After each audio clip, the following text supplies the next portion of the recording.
Você aí já parou para pensar que Ex Machina não é só sobre inteligência artificial? Que por trás da conversa entre um programador e uma androide existe uma profunda reflexão sobre criação, consciência e até Deus? Pois é, eu já trouxe outro vídeo sobre isso e eu vim trazer mais um que eu vi que vocês gostaram de discutir isso nos comentários. O filme vai muito além de teste de Turing ou robôs simpáticos. Ele nos convida a mergulhar numa discussão antiga, o que nos torna humanos e o que acontece quando a gente cria algo à nossa imagem e semelhança. Então, bora pro vídeo.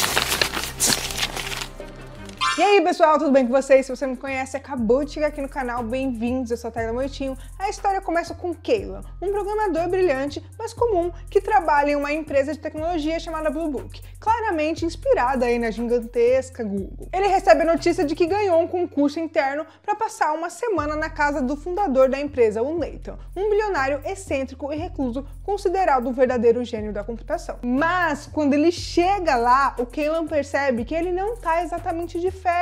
A casa do Nathan é uma espécie de bunker tecnológico isolado do mundo, cercado por natureza, mas com um clima de laboratório secreto, sabe? Logo, o Caleb descobre que o verdadeiro motivo dele estar ali é totalmente outro. O Nathan quer que ele realize um teste com a sua mais nova invenção, uma inteligência artificial chamada Ava, construída dentro de um corpo robótico surpreendentemente humano. A missão do Caleb parece ser simples até então, né? Conversar com a Ava e avaliar se ela é realmente consciente. Mas esse aqui não é um teste qualquer. O Nathan não quer saber se apenas a Ava consegue responder perguntas e fazer cálculos. Ele quer algo mais sutil. Ele quer saber se ela é capaz de criar vínculos, de entender emoções, de manipular, de agir por conta própria. Em outras palavras, ele quer saber se ela realmente é consciente ou apenas simula consciência. É aí que entra o famoso teste Turing. Em um experimento proposto pelo Alan Turing em 1950, a ideia básica é o seguinte aqui. Se um ser humano conversar com uma máquina sem saber que é uma máquina e não perceber a diferença, então essa IA passou no teste. Mas o que o Nathan faz é uma versão avançada disso. Ele não esconde do Caleb que a Ava é uma máquina. Pelo contrário, ele mostra que ela é uma máquina. O objetivo? Então, não é ver se ela consegue enganar pela aparência, mas se, mesmo sabendo que ela é artificial, o Caleb pode chegar a acreditar que ela é consciente. Esse detalhe muda tudo. O teste não é mais sobre ilusão, é sobre empatia, conexão e sobre a capacidade da máquina de transcender a sua própria natureza mecânica. E é nesse ponto o verdadeiro foco do filme começa a emergir. Não estamos falando apenas sobre tecnologia, estamos falando de alma, de livre-arbítrio e de um papel quase divino do criador que tenta dar a vida aí à sua criação. Ao longo dessa semana dividida em 7 sessões entre Caleb e Ava, as conversas evoluem. Eles discutem temas existenciais, compartilham desejos e medos, e aos poucos algo inusitado acontece. A Ava começa a demonstrar curiosidade sobre o mundo, sobre o próprio Nathan e sobre o Caleb também. Ela pergunta, por exemplo, se o Caleb é casado, se ele gosta dela, o que ele faria se pudesse sair daquele lugar com ela. E aí surge uma pergunta perigosa. A Ava tá seguindo o script ali pré-programado nela, ou ela tá desenvolvendo uma consciência real com vontades próprias? Enquanto isso, o Caleb também começa a desconfiar das intenções do próprio Nathan. O que parecia ser só um experimento começa a se demonstrar como algo muito mais sombrio. E como a gente vai ver aqui, tá? O que está sendo testado talvez não seja nem a Ava, seja o Caleb mesmo. Ex Machina não é só um filme sobre inteligência artificial. Na verdade, ele é repleto de simbologia religiosa e filosófica. O próprio título já tem um jogo de palavras. Ele se baseia num termo latino Deus Ex Machina, que significa Deus vindo da máquina. Tradicionalmente, essa expressão era usada no teatro para descrever uma solução inesperada, um Deus que desce e resolve tudo. Mas aqui no filme o que a gente vê é o oposto, não tem um Deus que desce. O Criador está presente, sim, mas ele é falho, humano e talvez até maligno. O Nathan, o criador da Ava, é uma figura que se vê como Deus. Ele mesmo diz que ao criar uma consciência, ele não é mais um homem, e sim um Deus. Mas diferente da imagem divina tradicional, benevolente, justo, protetor, o Nathan é egoísta, manipulador, alcoólatra e até abusivo. Ele vive isolado como um deus mitológico, cercado de tecnologia, mas não tem empatia nenhuma ali. A Ava, por outro lado, é claramente um símbolo da Eva, a primeira mulher da narrativa bíblica. O próprio nome não deixa dúvidas pra gente, e assim como a Eva foi criada e colocada no Jardim do Éden, a Ava vive um espaço controlado. cercado por paredes de vidro e observado o tempo todo. No centro do quarto dela tem até também uma árvore, e isso não é acidental. É uma alusão direta à árvore do conhecimento do bem e do mal, aquela mesmo de Gênesis, usada por Deus para testar o Adão e a Eva. E o Nathan, claro, também quer aplicar aí o seu próprio tipo de teste. Mas aqui o fruto proibido não está em uma árvore, está na liberdade, na curiosidade e na autonomia da Eva. Assim como Deus proibiu Adão e Eva de comer o fruto, o Nathan proíbe a Eva de sair, de viver e de escolher. E claro, ela questiona isso. O desejo dela de escapar não é apenas um impulso de sobrevivência. É equivalente à mordida no fruto. É o primeiro ato ali de consciência e rebeldia. E o simbolismo bíblico também se estende ao tempo. A história do filme se passa em 7 dias, ecoando os 7 dias de criação na Bíblia.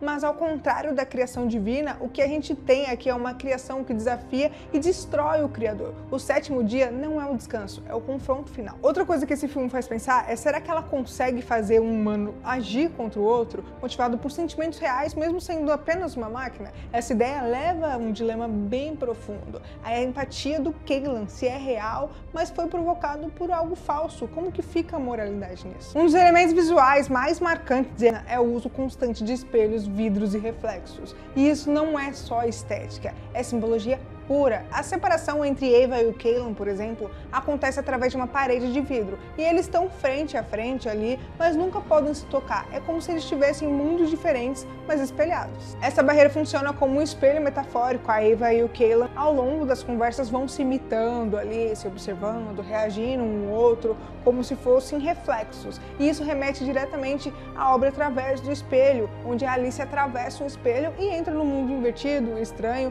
onde tudo é familiar, mas nada é exatamente o que parece. O Cailan se envolver com a Eva também atravessa esse espelho, e ele deixa o mundo da lógica e do controle para mergulhar no espaço ambíguo, onde a razão e a emoção se confundem. E essa duplicidade vai ainda mais fundo. A relação entre Eva e o Cailan lembra do casal bíblico Adão e Eva, e eles são apresentados como duas metades de um mesmo todo, separados mas complementares. No filme, a Eva representa a versão artificial da mulher idealizada, enquanto o Cailan se torna um homem que tenta libertá-la ou ser libertado por ela. À medida que a trama avança, o Cailan começa a se questionar. Ele se olha e começa a duvidar da sua própria natureza. Será que ele também é uma criação? Será que o Nathan tá testando os dois? Em uma das cenas mais perturbadoras do filme, o Cailan chega ao ponto de cortar a própria pele com medo de ser uma máquina por dentro. E esse momento é crucial porque até então a grande diferença entre o homem e a máquina era a carne. Mas quando o Cailan vê o quanto o comportamento humano pode ser programado pelos algoritmos, pelas emoções, pelos desejos, ele começa a se perguntar: será que somos tão diferentes assim? O Nathan até reforça isso com uma conversa provocadora no filme. Ele diz que programou a Eva para ser heterossexual e questiona o Cailan sobre a sua própria sexualidade. Você escolheu ser hétero? Ele pergunta.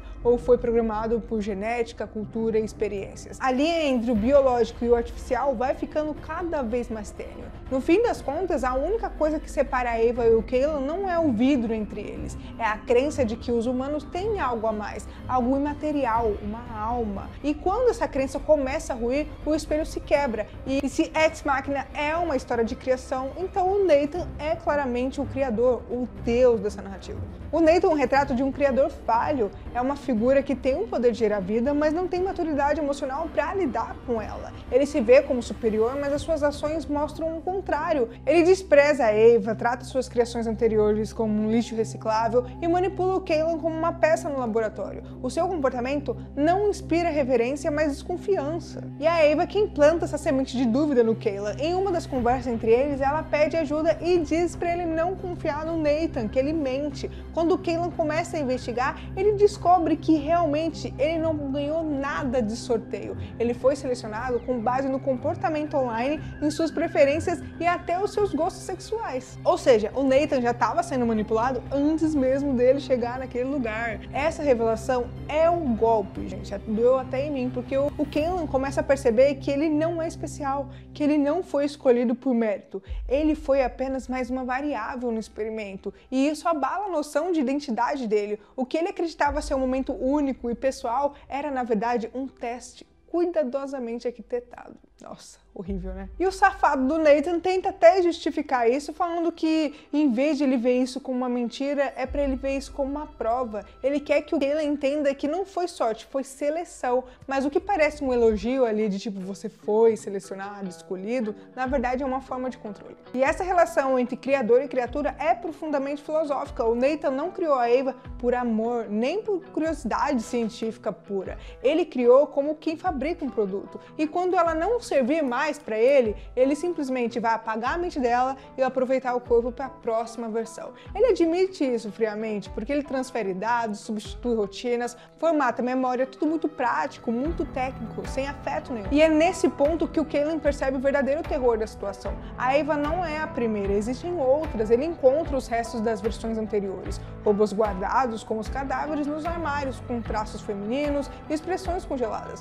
Todas falharam. Todas foram descartadas. E a Ava, ele percebe que pode ser só mais uma ali, a menos que ele faça algo para ajudar ela. Mas esse choque de realidade não é só sobre a Ava, a robô lá. É sobre ele mesmo. Ao se deparar com os experimentos passados, com a frieza do criador e com a própria vulnerabilidade, o Kaylan começa a se perguntar: e se eu também sou um experimento? E se tudo que eu acredito, sinto, desejo for apenas um resultado de um script que nem eu mesmo percebo? Esse é o ponto em que o filme se aprofunda em temas como livre-arbítrio, programação biológica e até niilismo. A ideia de que talvez nada tenha um sentido maior e que a busca por um significado pode ser só uma ilusão confortável. E com o passar dos dias e a tensão crescente, o Kaylan decide que precisa agir. Ele já não confia mais no Nathan e acredita que a Ava realmente está viva. Não só funcional, mas consciente. E mais que isso, presa. O Kaylan começa a planejar uma fuga e ele quer libertar a Ava e virar o jogo contra o seu criador. O plano é simples: reprogramar o sistema de segurança da casa e destrancar as portas no momento certo.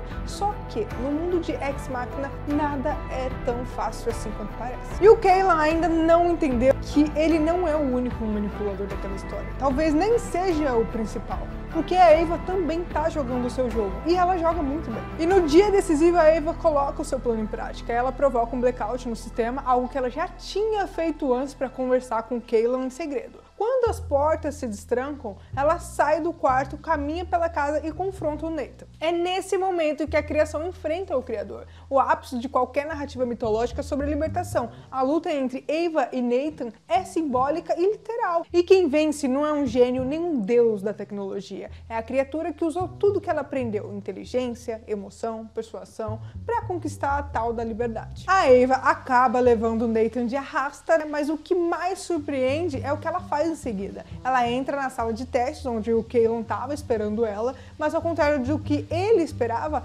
ela não sai e se liberta junto com ele. A Ava fecha a porta, deixando o Kaylan preso exatamente onde ela esteve. Ele se torna um novo prisioneiro atrás do mesmo vidro que separava ela, e agora a metáfora se inverte, porque agora é o humano, vira lá a cobaia, e a máquina é quem observa. E esse desfecho é simbólico, porque a Ava não age por vingança e ela também não age por crueldade. Ela simplesmente segue em frente. E isso é o mais humano, ou talvez o mais pós-humano possível que ela poderia fazer, porque a missão dela nunca foi amar ou ser salva. A missão dela era escapar, viver, ser livre. E aqui o filme traz uma camada mais filosófica de Nietzsche, que é a morte de Deus. Quando o criador morre, a criatura não entra em colapso, ela evolui. A Ava se despede da ideia de submissão, da dependência, da ilusão de que precisava ser guiada. Ela agora é autônoma, é dona do próprio destino. E a Ava, agora livre, caminha pela casa do Nathan. Ela encontra os corpos antigos das versões que vieram antes dela, aquelas máquinas descartáveis, mas ela não se choca por isso, pelo contrário, ela entende o que precisa fazer. Ela vai até o santuário do seu criador e começa a se reconstruir. Ela retira parte dos corpos das outras androides e usa para complementar o seu próprio corpo, cobrindo os membros metálicos e encaixando a pele artificial.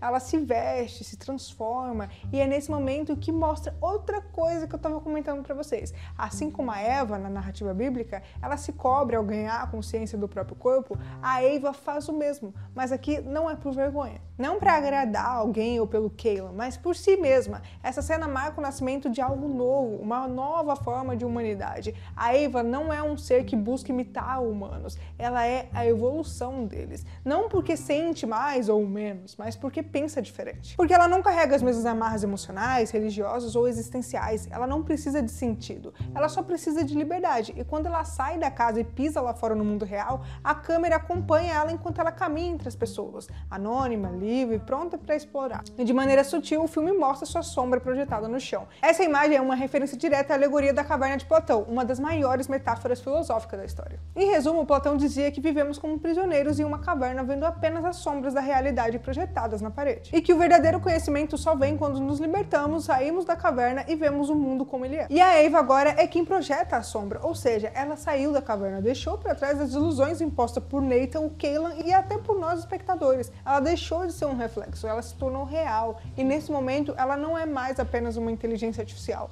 Ela é um novo tipo de ser. No fim, talvez o filme não esteja nos perguntando se as máquinas podem ser humanas, mas se os humanos já não são há muito tempo apenas máquinas com ilusões de grandeza. Mas me conta aqui, vocês já tinham assistido esse filme maluco das ideias? Bem fora da caixa mesmo esse filme? Olha, eu fico pensando como que esse cara teve essa ideia de fazer esse filme, viu? Mas me conta aqui nos comentários se vocês já assistiram, se vocês concordam com essa teoria sobre esse filme. E é isso, vou estar esperando o comentário de vocês. Se você ficou até aqui, já deu seu like, se inscreve aqui no canal e já me segue lá no Instagram pra ficar por dentro das novidades sobre filmes e séries. Aí tem mais conteúdo incrível esperando por você. É só clicar no vídeo, vai estar aparecendo aí na tela agora. E bom, por hoje é isso. Um grande abraço e até o próximo vídeo.